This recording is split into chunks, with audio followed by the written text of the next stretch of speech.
Meron po ni nga Sunday, no, sa bulan sa Hulyo, o dako ang pasalamat sa Ginoo sa iyang kaayo sa mong kinabuhi, sa paman sa kinabuhi ni Pulpul, na ipatsikap na namo siya. Salamat sa Ginoo na bisan sa tao, murag imposible, apan sa Dios nga atong gialagaran, posible ang tanan. Amen. So, hindi ko nun dyan ipagyason na panahon na makadahig sa Ginoo. No, sali kasalin sa inyo, mga igsoon.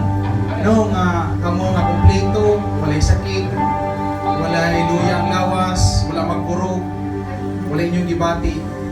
Kaya ninyo ni, kaya ni Pulpul nga nagpurog. Amen? Nagudahig diya sa itong duwing na Diyos.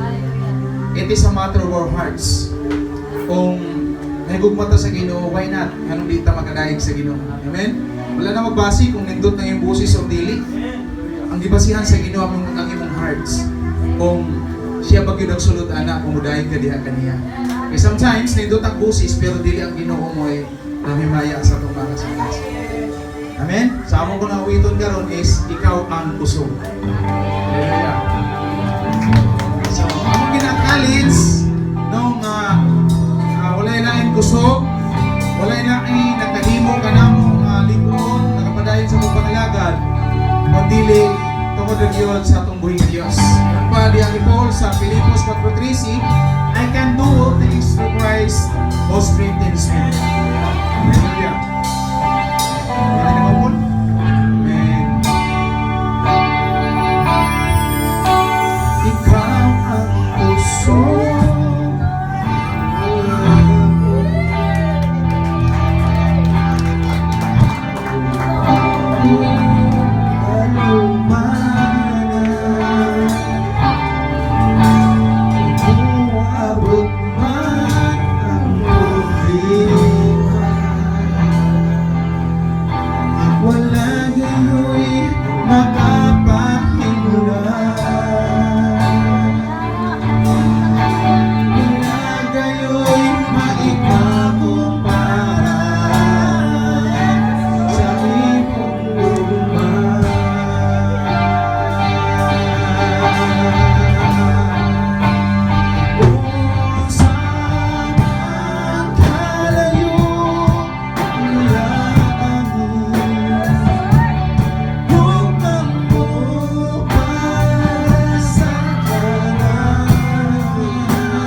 Ginoo nga pasinunggan kundi ikaw lang ang ikaw ang among kusog, ikaw ang among Dios, ikaw ang tanan kanamo Ginoo, ikaw ang kalipay namo sa pagpapangalaga. Bisan mo sa may tabo, Lord, we remain diha kanimo Ginoo, magsimba kami Lord hangtod kami maginawa pa o Dios. All the glory and honor belongs to you, Lord.